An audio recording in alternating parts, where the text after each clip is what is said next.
The Bitcoin Group, the American original. For over the last 10 seconds, the sharpest Satoshis, the best Bitcoins, the hardest cryptocurrency talk. We'd like to welcome the panelists, including Andreas Antonopoulos, Bitcoin developer and commentator. Paige Peterson from the San Francisco Bitcoin Meetup. Megan Lords from Bitcoin Not Bombs. And Christoph Atlas from Anonymous Bitcoin Book. May the bits be with you. Issue 1. Feds approve Bitcoin for campaign contributions. But not really. They've just allowed Bitcoin donations, but they won't allow anonymous donations, and they want the freedom to scrutinize the transactions in case they've been involved in illegal activity. Just like they do for cash. Candidates never accept political donations from shady businesses or shady people, do they? Andreas Antonopoulos.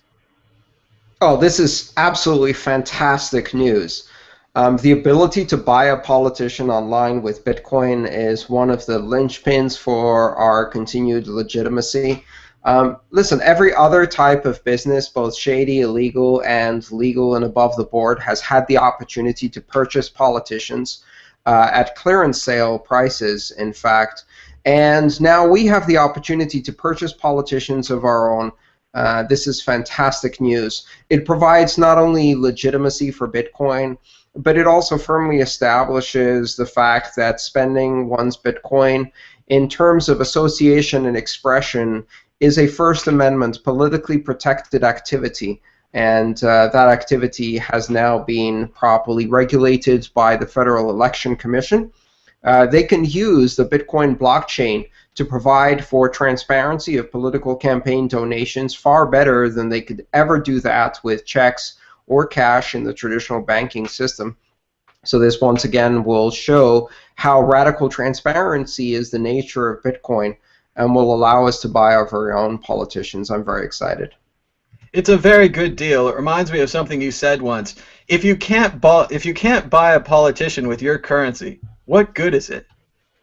Yeah, absolutely. Well, at least we can rent one for one election cycle. It's a good deal. Get the like the NASCAR sponsorship of politicians. Paige Peterson. Well, honestly, I'd rather see people spend Bitcoins in other places than on politicians, like businesses and innovation and things like that.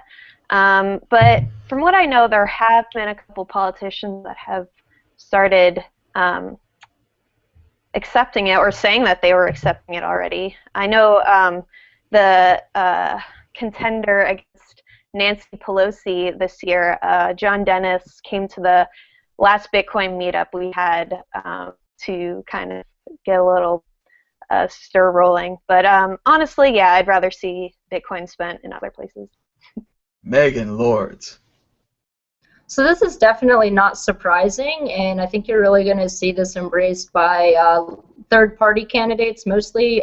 Adrian Wiley, the Libertarian candidate for governor in Florida, actually came to the Miami Bitcoin conference to kind of check it out and talk to the Bitcoiners, and he seemed pretty interested in taking Bitcoin donations. I don't know how effective it's going to be for them to be taking Bitcoin donations. I think it's great that now you can buy politicians. It's like, yeah, finally, it's our time to be buying the politicians. But like Paige said, I don't know that I want to see such precious Bitcoin going to these people, especially if it's going to be on some third-party candidate who doesn't really stand a chance. We're still very much entrenched in this two-party system, and it's very much an uphill battle if you're working as a third-party candidate, even if you are embracing new technology, which I think is really good. I found it interesting the way that the FEC is commenting on this. A quote, this is, let me see, I just pulled it up.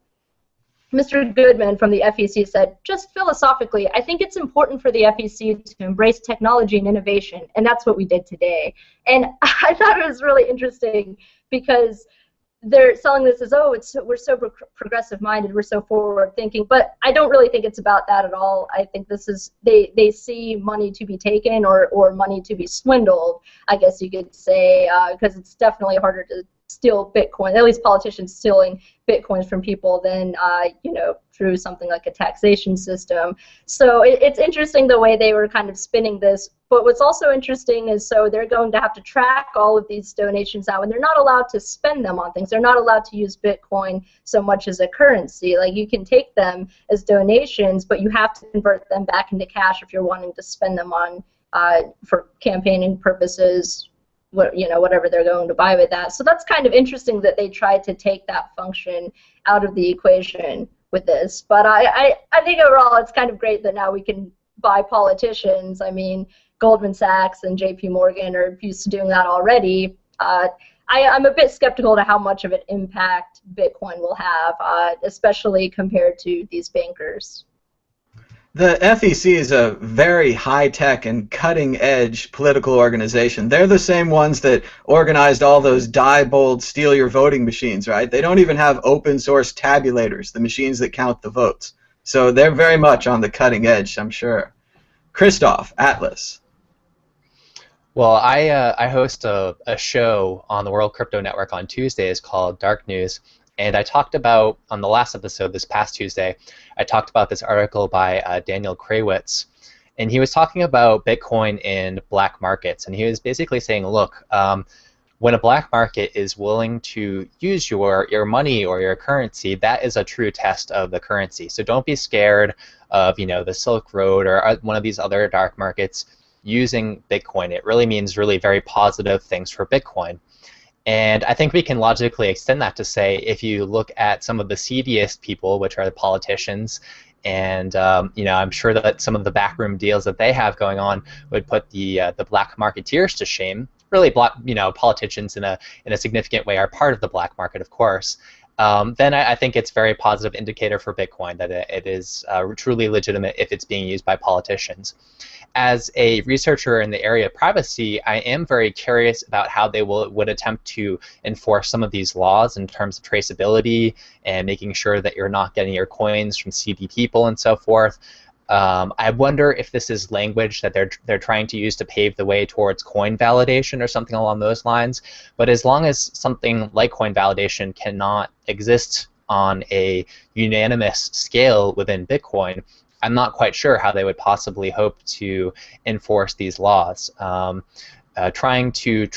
you're trying to trace payments against people that are really working hard and have a significant financial incentive to not be traced, that's a huge challenge. We've seen a huge growth in terms of privacy with respect to Dark Wallet. Dark Wallet is now getting press on Forbes.com and The New Yorker and Wired Magazine and all these other places. And so this privacy issue and this anonymity issue is really at the forefront of Bitcoin right now. And so, of course, the issue for these regulators is, if some politician takes dirty money, are they going to be able to fake it and make it look like it's coming from a clean source or someone that's more reputable?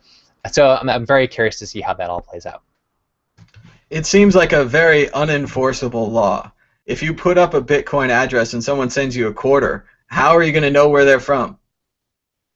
So I just don't get it. I think what you're, go ahead. I think what you're going to see is, in fact, they're going to use intermediaries in order to request that you first enter some identifying information, like your first and last name and your address, similar to what they do for credit card donations, and that's going to solve the problem. And then you can not publish a transactional address, and if you do receive donations from a transactional address, bounce them back to the origin address. And that's how most politicians are going to resolve this, in a way that allows them to receive Bitcoin donations. But I'm very excited about this.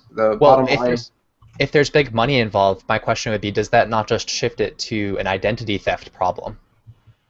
Yes, without a doubt, but as long as you're able to provide sufficient independent identities, as they do today with cash and credit card donations, then it doesn't really matter.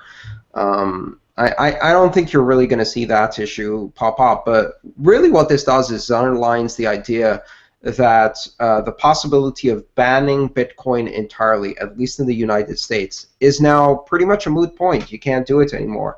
Once you've established the legal basis that this is a means by which you can contribute to political campaigns, that puts Bitcoin in a legal position which is very, very difficult to attack.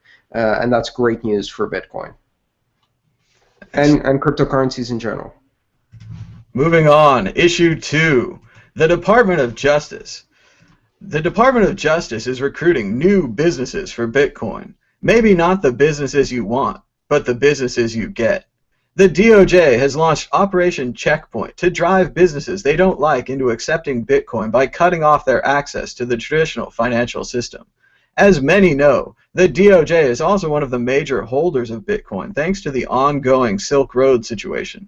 What do you think of the DOJ's latest Bitcoin promotion?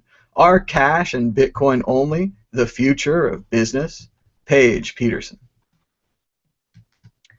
Well, I obviously don't think that they were thinking about or intending to push anyone to Bitcoin. This is just old practices without considering even the fact that they have another option to go to now. So in general, I think this is like them to think about Bitcoin in the future, and Bitcoin being the opportunity that these businesses have to fall upon and keep doing business is going to make them rethink this whole policy of making it harder for businesses that they don't like. It does seem like they're pushing businesses out of an arena that they control into an unknown arena. Megan Lords. Yeah, when you try to clamp down on businesses because you disagree with them from a morality standpoint or whatever you want to call it, then you're going to drive them into these other markets, into these alternative markets, and I think that's great for Bitcoin. Recently, it was announced that they've been cracking down on some of the accounts for women who participate in porn, and I would love to see more sex workers taking Bitcoin. I'd love to see a lot more of these businesses taking Bitcoin, especially guns. I mean, this is really a kind of unwise decision on the DOJ's part, especially when you have other agencies who are trying to crack down on some of these, bad behaviors, and they're trying to prevent people from doing business and kind of basically try to take them over. I think it is kind of interesting. It almost seems very, like I said, it's very contradictory to what other government agencies are trying to do when they're trying to crack down on black markets and stuff like that. So, yeah, this is very interesting, but I also think it's really good for Bitcoin. Christoph, Atlas. Yeah, first, isn't it amazing that we live in a world where there's something called the Department of Justice that can do that, and we call it the Department of Justice with a straight face, or at least some people do. That kind of blows my mind. Let's shut down the bank accounts, or let's pressure banks into shutting down the accounts of female porn stars because we're the Department of Justice. What? It's really quite a world that we live in. And yeah, I think it will drive more stuff into the Bitcoin space, of course, and it seems like it's such a stupid move in terms of having control over capitals, that I can only think that this is a directive that has come down from people that do not quite understand how cryptocurrencies are going to challenge capital controls. You only think that this is a smart move if you think that people have to use the banks, and therefore the power that you exert over banks is going to encompass all of their financial activities, but that's no longer the case now, and so I can only assume that the people that came up with this idea just have not grasped it yet. Andreas Antonopoulos. I think it's important to look at this in the context in which it is occurring and look at it clearly for what it is. The executive arm of the government is deciding that 30 categories of business that are perfectly lawful under current U.S. law are not desirable, and is applying executive and administrative pressure on private corporations to ban these businesses from operating in the financial environment. That should be absolutely appalling and horrifying to any freedom-loving person, because what it represents is not just executive overreach. Listen, if you want to think that these 30 businesses should not exist, then go to Congress and pass a bill that makes these activities unlawful. And if you cannot pass a bill that makes these activities unlawful, then those activities are lawful by definition. The executive using power that it has over the banks through coercion through the regulatory system to achieve legislative goals is a violation of the separation of powers of the three branches of government in the United States, and a coalition between the executive administration and private corporations in the forms of banks to apply their own particular flavor of morality in direct violation of the laws of this nation has one word and one word only, and that is fascism. Now, it may be soft fascism, and it may be fascism that is applied to people you don't like, who are doing activities that you find distasteful, like porn. But nevertheless, this is a gross violation of the rule of law. And it is a massive violation of due process, because the people most affected by this are small businesses and independent entrepreneurs and private individuals. And it's not just porn. It's payday loans. It's all kinds of other activities that have nothing to do with seedy businesses, but are simply undesirable to the Department of Justice because they want to exert an iron fist control over all financial activities of the citizens of this country. And we should be very worried, because if you accept this kind of executive overreach in the case of pornographers or porn artists, or payday loans, or check cashing operations, or gambling, or firearm sales, or God knows what else they have on that 30 industry list, then that's a long and slippery slope that leads to the executive being able to exert its own particular case of morality. And make no mistake, the big banks are not being excluded from making payday loans. The Department of Justice is not banning the bank accounts of corporations that sell tear gas and rubber bullets to the worst fascist governments on this planet. It's not banning the bank accounts of corporations that pollutes the rivers and streams and our air. It's not banning the bank accounts of corporations that are slaughtering animals in inhumane conditions and introducing poisons into our food and our environment. It's not banning the bank accounts of organizations that are exporting war industry and droning people from above. No, it's applying its own particular version of puritanical morality without any backing of law in the most fascist way possible. And so I think we should be appalled by this, and it has nothing to do with Bitcoin, really. What it is the perfect demonstration of why government should never have power over money, because that power corrupts absolutely, and when you give government that power, they abuse it to achieve goals that they cannot achieve through the normal democratic and legislative process. Absolutely. First, they came for the pornographers. Exit question. Which category of business do you think will go cash and Bitcoin only first? Paige Peterson. So there's already been a lot of gambling, online gambling businesses being run in completely Bitcoin. So maybe not the gambling in Vegas or where it's like state regulated as well, but yeah, I would say online gambling for sure. Online gambling. Megan Lords.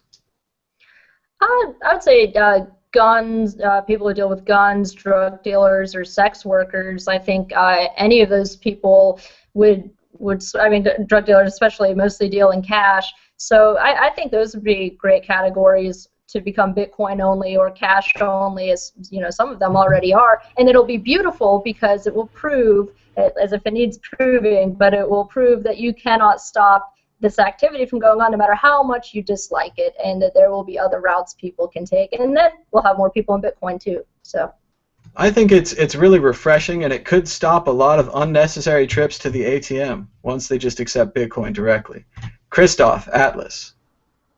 I think medical marijuana dispensaries are definitely in a good spot to do that. They've been getting a lot of harassment with regards to, you know, accepting credit cards and having bank accounts and whatnot. So I think Bitcoin could be a good option for them. I imagine that they have a slightly skewed user base towards young people, and so their users might be more likely to, you know, get Bitcoin and be able to jump on that more quickly.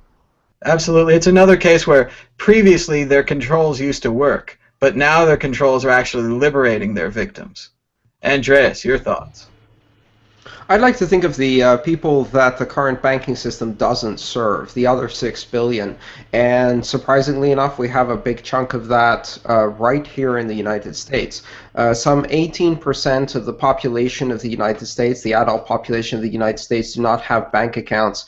That affects some 60 million people in this country, the family heads of household as well as the rest of the family. So that includes both illegal immigrants, itinerant workers, as well as the working poor who through bureaucracy, high fees, limited access, and various other issues do not have access to banking services and banking facilities. And so giving access to many of those people to systems that allow them to have access to international markets, international credit, liquid credit, loans, as well as be able to transact, that becomes increasingly a necessity. And the more the government tries to control and narrow the financial services that are offered to everyday consumers, the bigger that group becomes.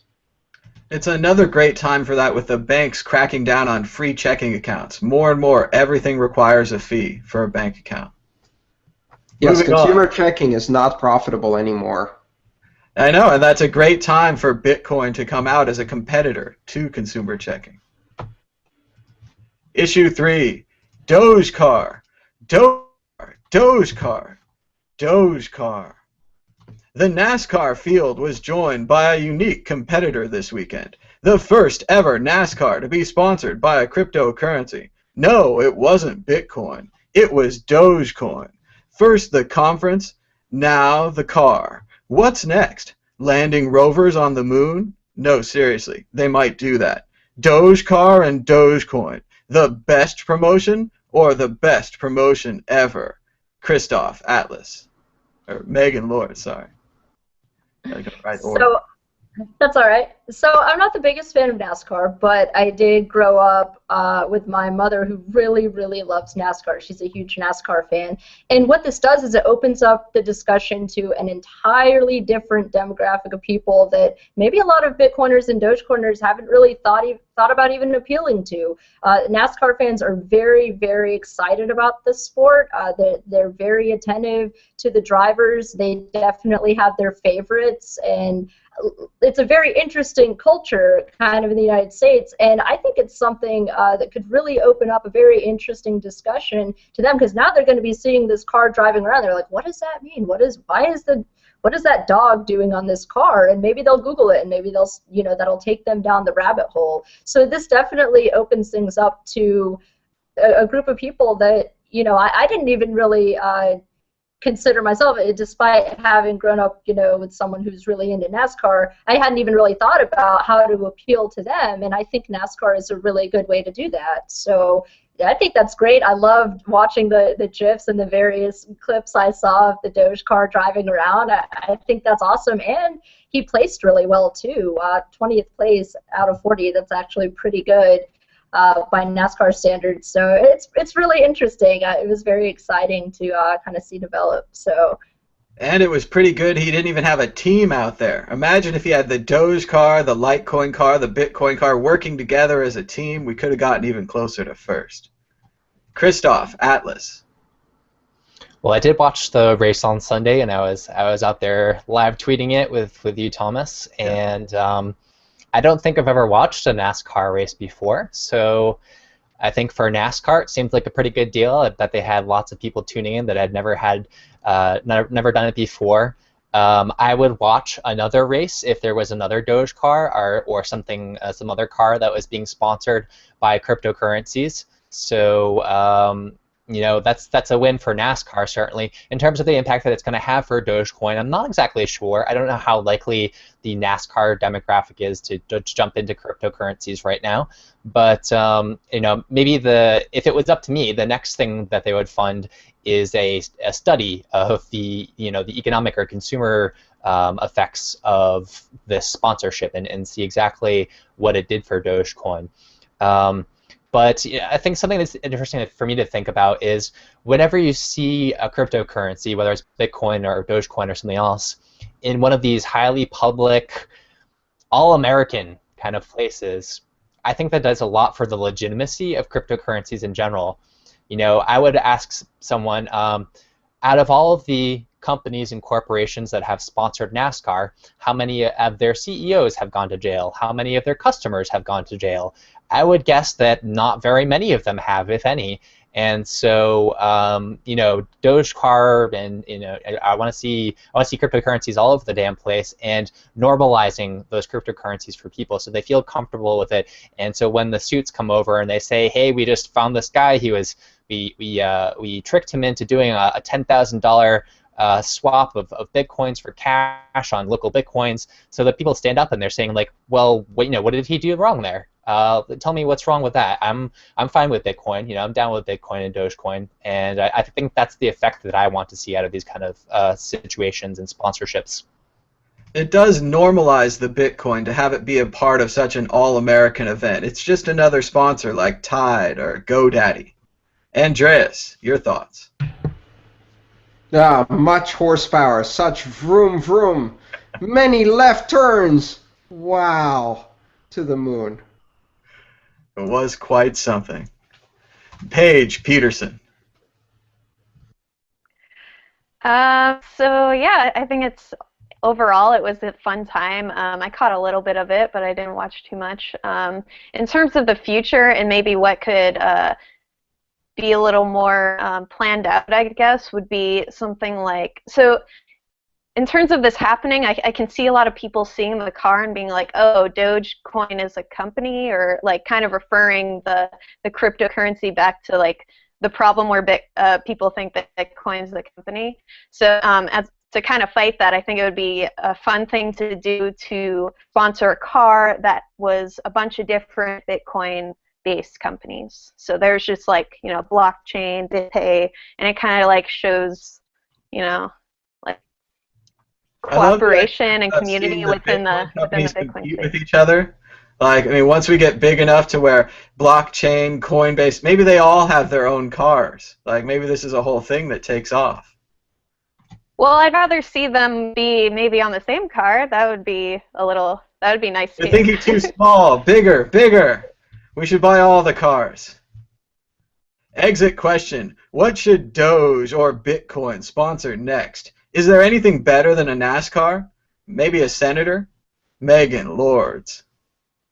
The senator is interesting. I'm not a big fan of politics, so I wouldn't personally like to see this. As far as sponsor, I don't really know. I don't know that I have a super great answer for this, and maybe this is idealistic. I'd really like to see Bitcoin and Dogecoin being known for being associated with charities, basically, and helping people and spreading these ideas, but not just spreading ideas, but like actually helping people improve their lives. That's what I'd like to see them known for.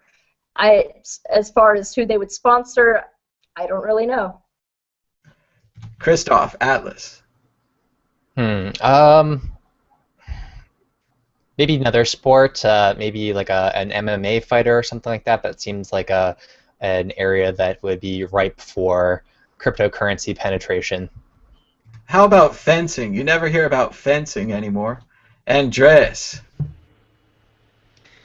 Yeah, I think maybe sponsor some dog rescue charities, especially for Doge, but for Bitcoin more generally. I think addressing issues such as homelessness and poverty are more important. I've never really understood the commercial sponsorship of large sports events, but that's probably because I've never understood large sports events. But hey, that's just me. I'm just a geek. Well, we've got to have bread and circuses. Bread and circuses. Maybe the North Shore Animal League would be a good sponsor for Dogecoin. I know Howard Stern is very involved, and maybe if we could get on Howard Stern's radar, we could get a little press. I know they're building an incredible facility for the animals. It's all cage-free. It's Billy Joel recently chipped in a lot, so maybe North Shore Animal League if you got some extra Bitcoins. Paige Peterson. So in terms of having the most impact, I'd probably say continuing to sponsor various conferences where there's a lot of technology people and a lot of developers present to kind of get the word out and show them that there are big companies around the space, and just continue that attraction for developers and people that are already could be interested to help the economy grow. It does seem like there's a new conference almost every month, and that's something I'd like to see keep going. More conferences. Moving on to Issue 4, Blockchain Awards 2014. Nominations announced. They had over 900 ballots cast, but they've narrowed it down to the top 3 in categories like Most Creative Video, Most Impactful Charity, and even Bitcoin Champion. Voting is still going on today at bit.ly/votemad. Who will win? Who should win? Your thoughts? Christoph, Atlas. Gee, I wonder who you're trying to get people to vote with that short URL. I don't. I saw it on blockchain.info. It's probably completely impartial. Of course, I voted for Mad Bitcoins because I'm a big fan of that show. I think it's a fantastic show and deserves everyone's vote. I did look through the rest of the survey, and mostly I noticed that I had not heard of most of the people that were involved in it, especially in the area of, like, I guess I have my niche in Bitcoin. I do a lot of stuff in terms of security, privacy, and so if someone lives off of Bitcoin and for a week or a month or whatever it is, then I won't necessarily hear about their story because I don't really tune into that stuff as much. So that was my general impression of the competition, was I hadn't heard of most of those people. Andreas Antonopoulos. Oh, I think it's a great program. I'm glad the company I work for is working with the foundation, who I also kind of work for the committee for the other $6 billion. And so I actually tried to withdraw my nomination because I see it as a conflict of interest, and unfortunately that didn't quite work, but we'll figure it out. I think it's a great program, and I wish all the luck to all of the contestants in this award program. It's going to help, especially some of the organizations that are doing things not for profit, to get a bit of funding, and I'm glad my company is supporting that. Paige Peterson.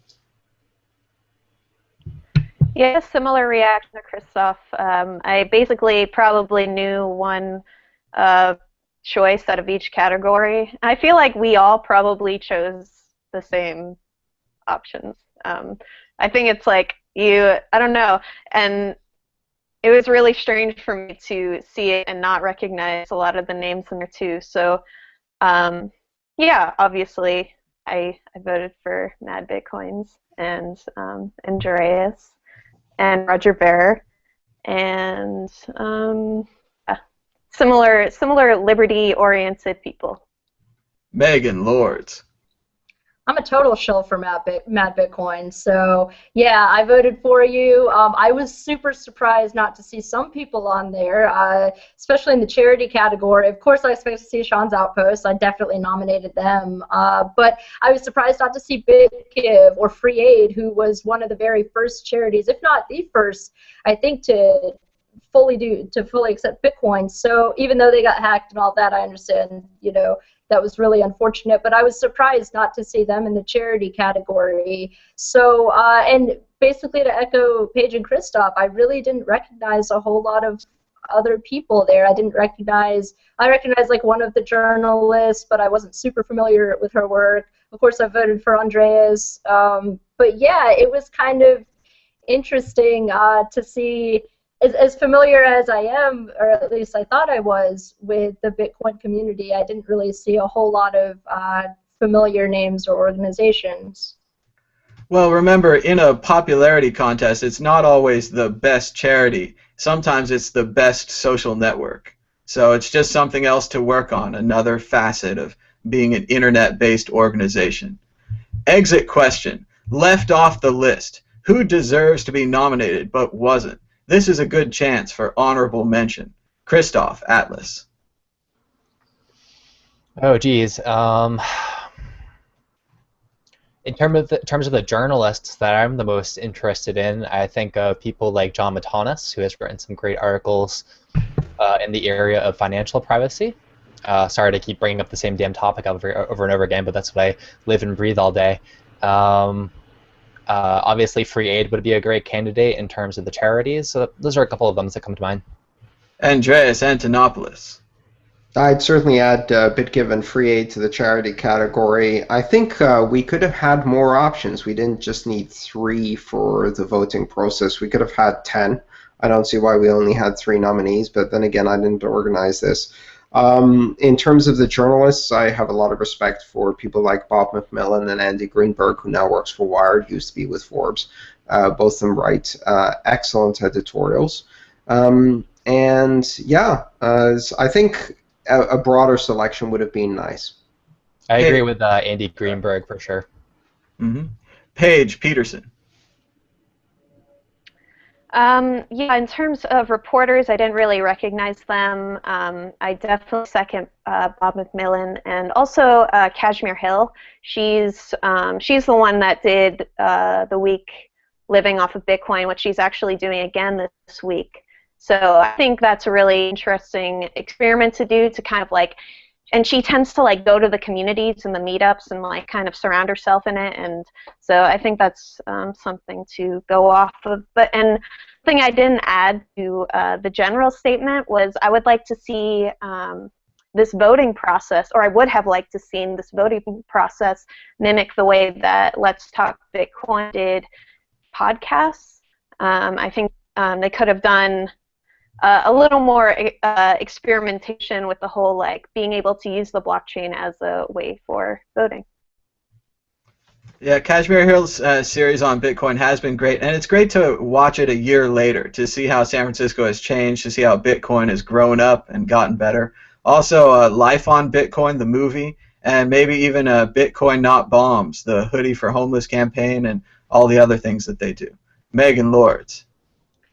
I was going to say Kashmir Hill for a journalist, because even I have seen some good critical articles from her, and I really think that's necessary. I make no secret that I'm a Bitcoin propagandist, so I really like her critical approach, and then her hands-on approach as far as living off of Bitcoin too. Of course, I would have liked to see BitGive and Free Aid pretty much what the other panelists were saying. I think all of them had really good recommendations for nominations. So, and I would have liked to see the voting process and stuff like that too, and also a few more categories. But I think it's overall a great idea, and I think whoever wins in these categories will be putting that Bitcoin to good use. Very good. Moving on to questions and answers. Your questions are answers. The first question. The Bitcoin network could use more full nodes, non-mining ones. Andreas says he runs some nodes in the cloud. Can you please point us to directions for running a Bitcoin node in the cloud? Also, does geolocation influence the utility of the node? Yes, Andreas, this one's for you.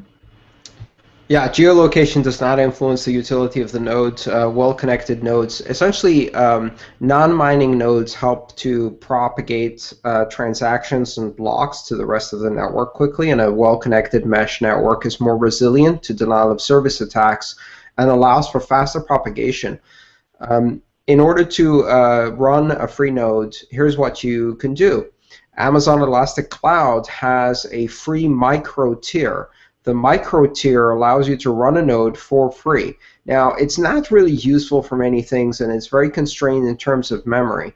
But if you properly tune an installation of Bitcoin D or the Bitcoin Core client, you can run a Bitcoin D on a micro free tier instance for free on Amazon EC2, and you too could be running a node. Very cool. We have a couple of other category nominations. Perhaps Dorian Satoshi Nakamoto for Best Sport. We've also got some comments. Yay, Mad Bitcoins, and Andreas for the win. Is drawing political lines in the sand. Bitcoin represents freedom and liberty. Bravo. Preaching to the choir, but then slowly expanding exponentially. Other people agree they hadn't heard of some of the nominees, but again, that's a good part of the nominees. Maybe these people deserve attention, we just haven't heard of them, and now we have, so that's good. We have a request to invite Kashmir Hill on the Bitcoin group. I think she'd be welcome if she'd like to talk with us about Bitcoin on Fridays. I'd like to ask her why she thought that the Doria Nakamoto story was amazing reporting, which I thought was absolutely disgusting. But I respect her as a journalist. I just think she got it completely wrong on that one. That was a low point, and I'm not sure she issued a retraction. She was also wrong recently when she said the Sacramento Kings didn't sell tickets in Bitcoin. They did. I bought some, I videotaped it, and I went. So it's all very public. Sacramento Bitcoin meetup. Shout out. We can't always get it right.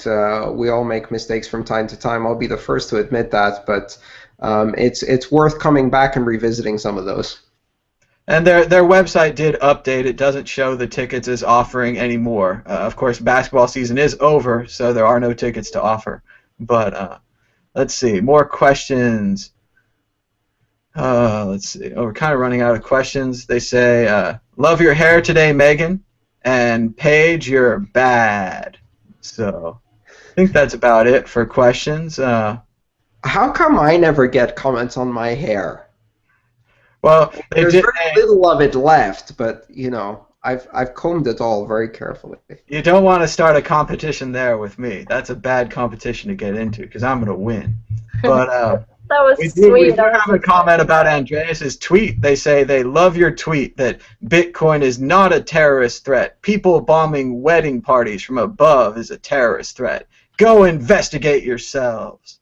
So yeah, I figured there's a couple of watch lists I'm not on yet, so tweets like that will definitely get me on those watch lists. It's the simple truth. If you define terrorism as killing civilians in order to achieve a political goal, then we have to be very careful about how we look at the American drone program and its implications for world peace and its implications for our own security and safety and the blowback it causes. I think it's blatantly hypocritical to look at Bitcoin as a source of terrorism when those who are investigating it are responsible for one of the programs that kills more civilians around the world than any other program. So yes, that is the truth.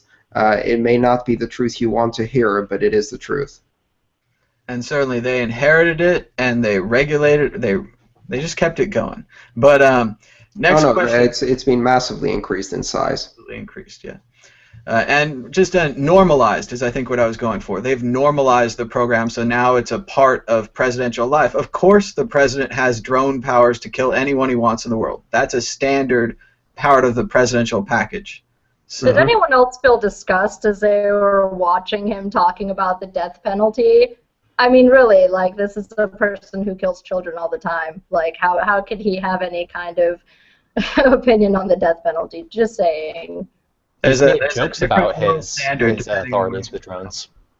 Well, I have a very simple question. If you think that this is a lawful program, then it should be perfectly lawful when applied in a different context. If there is a fugitive from another foreign government who is hiding on the Jersey Shore on the Broad Walk in Atlantic City, and a foreign drone comes overhead and kills that target to prevent terrorism in another country and blows up a limousine with innocent bystanders, that is acceptable collateral damage. That is the position we take against other countries, and if it's good for them, then it should be good for us. If you think that is a lawful program, then you need to examine it more carefully. And of course, President Obama was an attorney. So he was an attorney. But yeah, I absolutely agree. Collateral damage is the key there. We have a question from Terrence Yang. He says, what is the #1 single most leveraged thing we can do to help Bitcoin cross the chasm and go more into the mainstream? Anybody's thoughts on this? Just everybody? I'm going to repeat the same thing I say every single time and the thing I do every single day, which is give 1 or 2 people Bitcoin. Help them experience the power of Bitcoin, see how fast it's transmitted, see how easy it is. Give them the power of money as an application, money as a content type. persuade a taxi driver to take Bitcoin.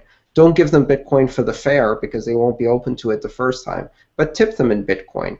Or talk to them about Bitcoin as you're taking a taxi ride and offer to install an application and give them some. Give $2 or $3 to 2 people every single day to demonstrate the power of Bitcoin. If everybody did that with 2 people, we would get this meme spreading virally to more and more people around the world, and it's the best way to experience Bitcoin. Yes, I definitely agree with that. And if you're out anywhere, whether you're at a restaurant or whatever, especially if it's one that you frequent regularly, ask every single time, do you take Bitcoin? Just planting that little seed of, that word is just enough. People will remember that over time, and tell everyone you know. Just keep talking about it, and just talking about it will really kind of plant that seed. And of course, giving Bitcoin away too. That's one of my favorite ways to get people started with it. Add a slight air of inevitability. Do you take Bitcoin yet? Yes. Yet is key. Absolutely. I'd like to see that. So let's see. We have a good question. How can the FEC stop someone from donating more than $100 worth of Bitcoin? But Andreas had a very good point on this. They could hide the address behind several layers of information that you'd have to fill out to get into their system, and that should presumably stop that. I mean, I guess there is a bit of confusion if you donated $99 in Bitcoin, but by the time they cash it out, it's worth $102. Something like that could be an issue. But I don't think that's going to be too much of a problem. You're going to mark to market at the time of the donation, and that should be enough for the limits. I would expect that this is a really good application for merchant processing companies. If I was BitPay, I would be building a campaign donation interface that collects the necessary information and reports it, that applies the limits, and also that bounces back payments that are higher than the amount allowed, or payments that come in without the corresponding identity information. And then you've got a perfectly comfortable, easy-to-use campaign finance platform that candidates can use and convert directly to dollars, not see any of the details, and it opens up a whole new market for Bitcoin. It's a great idea. I think they could use an American flag for the theme. Some kind of American flag would be great. We've got a question about USA Today. Did anyone see today's USA Today? They replaced their logo with the Bitcoin logo. Some people are wondering if it's actually real. I saw it on their actual website, so I would confirm it's real. The paper version had it as well. It wasn't just the website. The paper version that got delivered to hundreds of thousands of subscribers, all of them hotels, but nevertheless, hundreds of thousands of subscribers today had a Bitcoin logo instead of the USA Today logo. Someone there secretly likes Bitcoin, I think. That's interesting. They did it in the hard copy in the paper version as well. I thought it was just kind of some pandering for the online, because sure, you could change the logo online. It takes 5 seconds. I mean, nice work. But in the paper is something else. That's cool.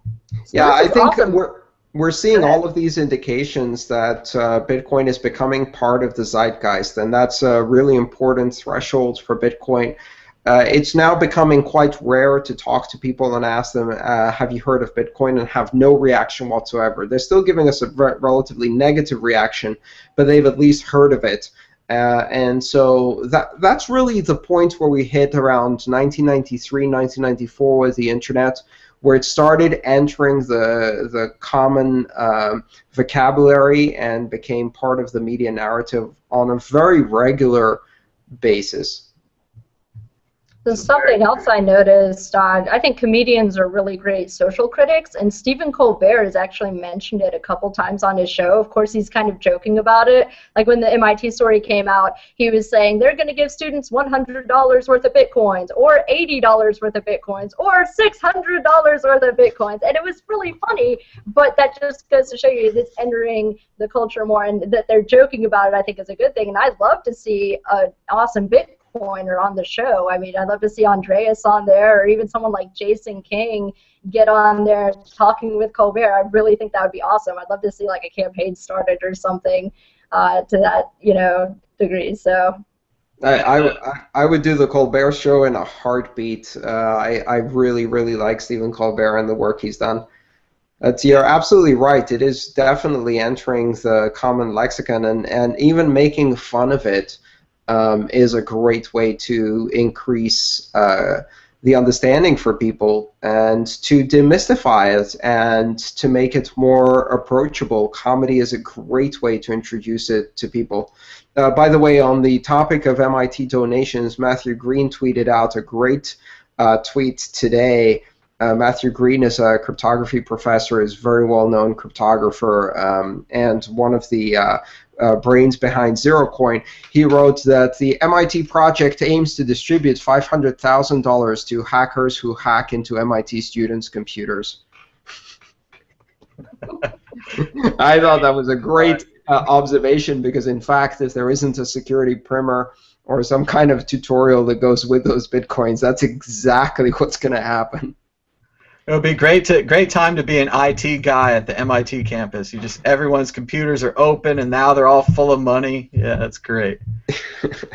It's a good point on Colbert too, because even though we're losing Colbert the character, Colbert the person is being promoted to the Late Show with David Letterman, which he might do more Bitcoin bits. He'll have an entire hour to fill. Maybe they'll give away Bitcoins. There's lots of future possibilities there. I don't know that Jimmy Fallon or Jimmy Kimmel have mentioned Bitcoin yet. I'm not sure what's wrong with them.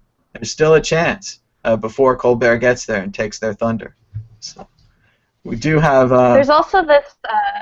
There's also an aspect of like there was this article that was released earlier this week about people. The more people understanding Bitcoin, the more they liked it or were open to accepting it as an idea. So I think that just puts out the fact that if you aren't reaching someone or you're trying to explain Bitcoin to someone for the first time, to not really be deterred if they're put off at first, but to kind of be welcoming and open and kind of nudge them in the right direction, give them good resources, and just be accepting to their questions and just skepticism in general. Well, and remember, you might not be able to convince them about Bitcoin the first time, but what you're really doing is just planting seeds, because maybe they hear of it 2 or 3 times and they get $1's worth, and maybe they hear of it 4 or 5 times and they're like, maybe we'll accept that for my business. You know, it's going to take a lot of mentions, a lot of people telling them about it before they really turn over and become Bitcoiners. So, hell, I wasn't convinced the first time. I thought it was silly old nerd money and I dismissed it. How many other people on this show also dismissed it the first time they heard it, or maybe the first 2 or 3 times? That's normal part of the process. And this really feels very, very familiar. This is exactly the journey we traveled in the early 90s with the internet, where at first it was seen as something that was nefarious and too geeky and very technical and weird and outside of the mainstream. And then gradually it became the butt of jokes, and people made fun of the internet and the people who were on the internet. And then it started essentially infiltrating day-to-day life more and more effectively until it just disappeared into the background. Now we don't even talk that much about it anymore. We just use it. I think that's gradually we're seeing the same thing happen with Bitcoin. Think about this. 3 years ago or 2 years ago, how many of us would have thought that in 2014 USA Today would have Bitcoin replacing its logo even for a day, that a popular comedian would be talking about it, and the Federal Election Commission would be accepting it for campaign donations, and all of these things happened in just 1 week. This would have been staggering, year-making news just a year ago, and now it's just this week's news.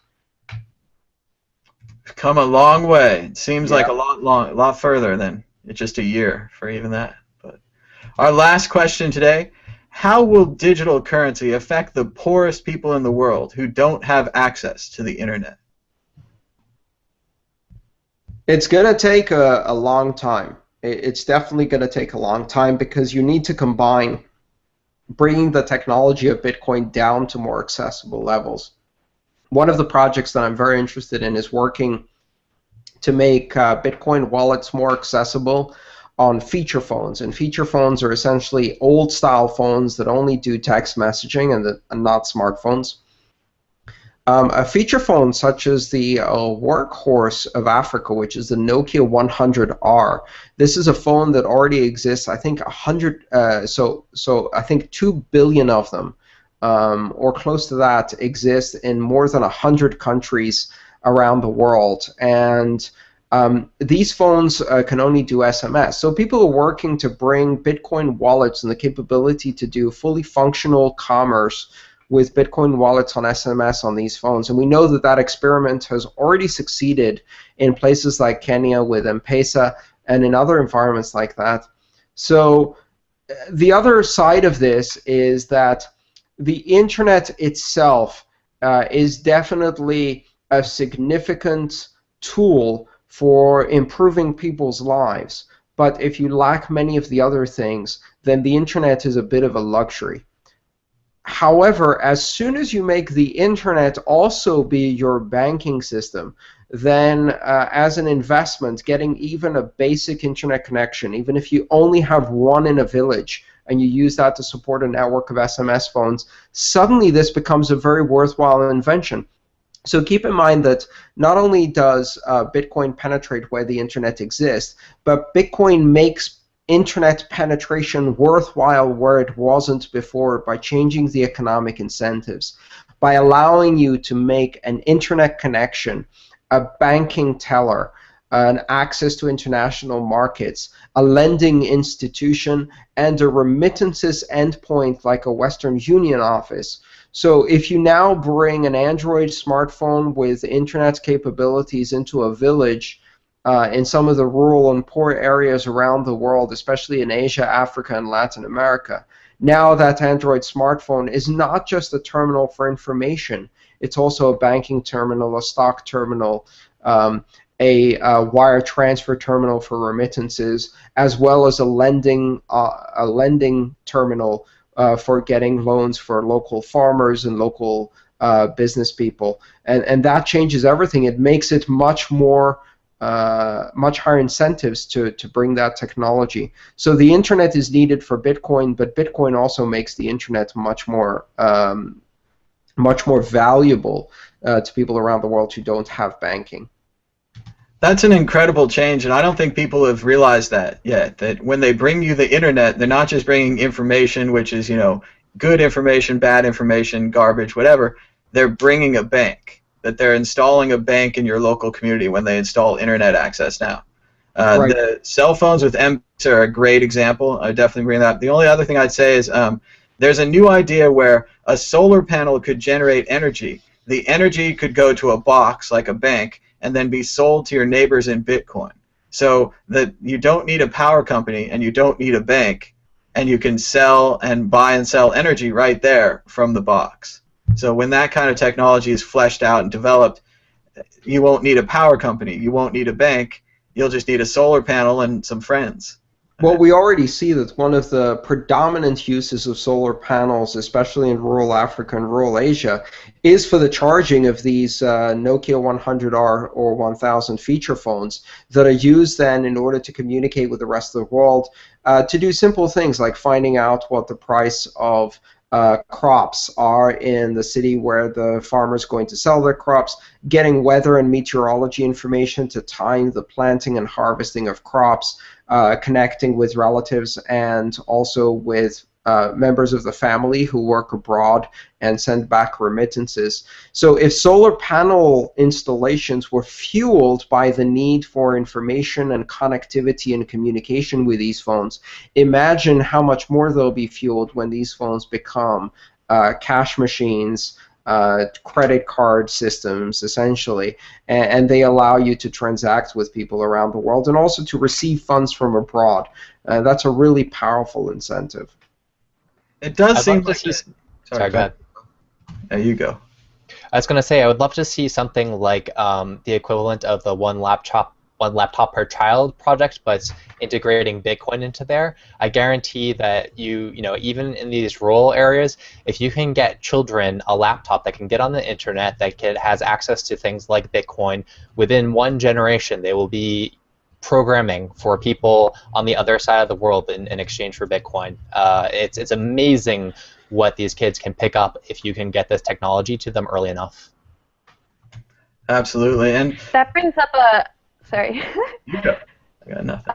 That brings up another point about the one laptop per child. I think they're actually like not doing their operations anymore, but they were really interested in this whole idea of mesh networks, which are really important for like bringing the internet to kind of like the outer edge of people, where there aren't necessarily hubs and access to strong Wi-Fi hotspots and stuff. If you have just people dispersed out their devices, smartphones, or smaller routers or something, then you can spread out the access to internet a lot easier and more reliably. It's basically like Bitcoin, but for internet access.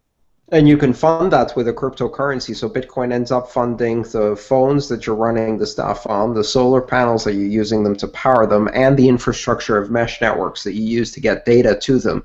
That's a tremendous combination. Bitcoin is the fuel that makes decentralized infrastructure like internet thrive.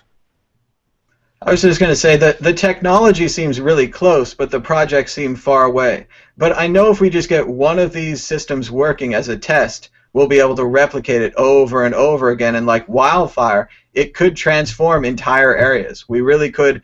I mean, it seems hard to believe that a village in the middle of nowhere that has no technology could suddenly get technology. But if we do it, I really think it'll work and it'll help people. I think it's very close, much closer than people think. Yeah, keep in mind at the same time that there are 2.5 billion people on the internet already, and only about 1.5 billion of them have access to fully capable bank accounts with international currency capabilities, international markets, and international credit.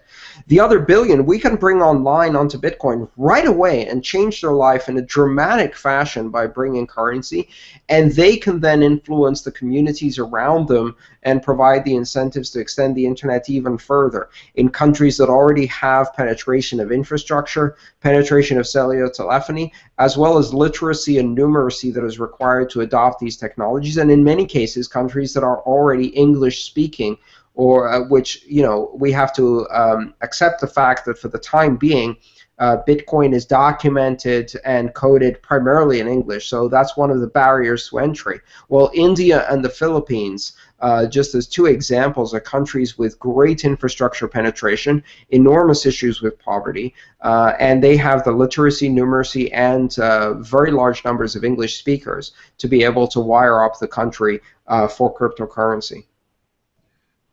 And also that technology is such a threat to very tyrannical governments who have such a lockdown on their people. I recently interviewed Michael Malice, who's written a book on North Korea, and it was, I mean, it's a very, very, very difficult situation there. They don't have internet, but what they're able to see is they're able to see across the river into China, and they're able to see every night when the sun sets all of these lights and all of this electricity over there, and a lot of people escape, and the problem that you have when people escape, or the problem, it's a problem of government killing their families when they escape, but what they've done is the urge to protect their families is so strong, they're exploiting black market means to get money back to their family, to bribe the guards to not take their family away, and this has been increasing. So this urge for freedom is very strong in even the most repressed countries. And while North Korea is a really long way from having this technology, the more it spreads around the world, the more, the better it is for everyone, the more empowering it can be for all people. And you can only stay an island so long. And in the case of North Korea, they've definitely had this set up for a very long time. But I think over time you're going to see them and some of these other governments losing their power as people become more empowered by technology. Yeah, if they try to make Bitcoin illegal in these countries, that means that the first people to acquire Bitcoin are the heads of government, then their cabinets and ministers, then the upper echelons of the bureaucratic administrations, then the police and military. And then, of course, at that point, because Bitcoin provides them a way to hide their money and take it out of the country, that means that the other people who want to hide money and take it out of these oppressive countries will bribe the officials in Bitcoin. Which and is there's exactly already a few paper wallets in North Korea. They're not able, of course, to I gain access to them yet, but people do have paper wallets with Bitcoin on them in North Korea.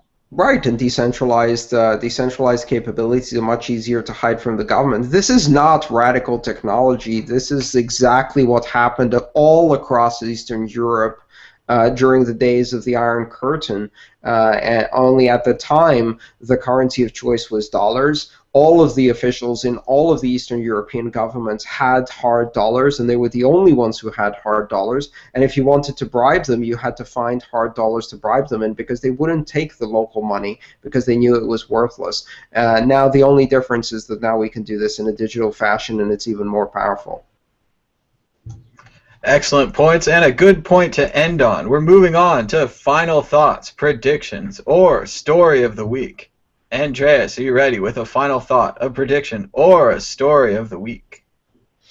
Tom, have you met me before? Of course, I am not ready, and I don't have a final... I was trying to stall there with a little intro. I was giving you a chance. I was like, I'll just stall here, but we'll move on to Paige. We'll come back to you. We'll let you sample everyone else's ideas first. Are you ready, Paige?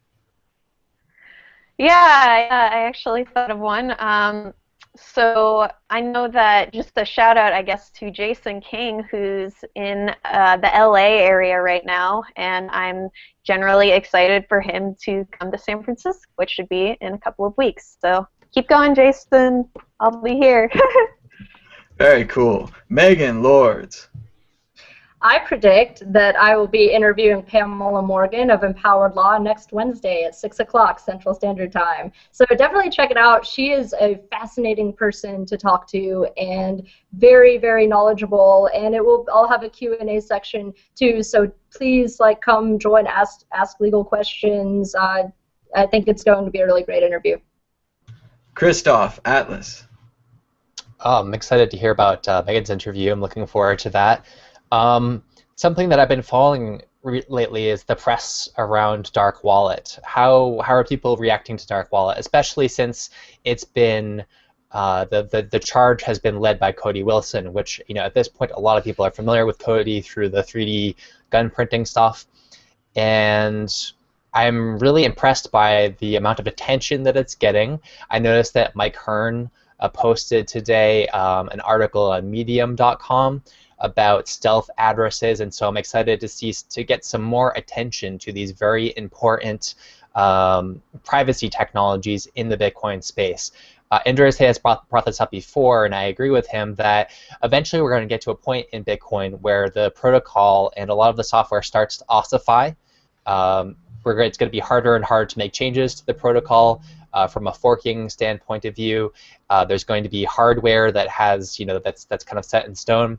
And so privacy is one of these issues that we absolutely need to solve, that we need to tackle before that ossification takes place. We want Bitcoin to be a force of liberation in the world. We don't want to be a part of the surveillance apparatus. We don't want it to be hogtied by the degree to which people can track transactions online. And so I'm really, really excited to see the amount of tension and the amount of energy that's going into these technologies to help basically protect people from thieves of various forms. Andreas, we're coming back around again. Are you ready? No, well, I'll try an easy prediction. I predict that next week at the Amsterdam conference, one of the members of the group for the other 6 billion, the committee that's been working on issues of poverty, will be releasing an early draft of our white paper on the remittances market, looking at both why this is a problem that needs to be urgently addressed, why Bitcoin offers an opportunity to address it in an entirely new way, and what applications, but also what challenges exist in implementing Bitcoin as a foundational currency for creating global flows of remittances from the developed world to developing nations such as Mexico, Indonesia, the Philippines, India, and Pakistan, which are some of the greatest recipients of remittances. That's a paper we've been working on for a while, and we're looking forward to feedback. So that's going to be seen soon in Amsterdam, and that prediction is based on a very strong probability of that happening. Very cool. When in the course of human events, you might get nominated for a few awards. It's important during times of great adulation like these to stay humble.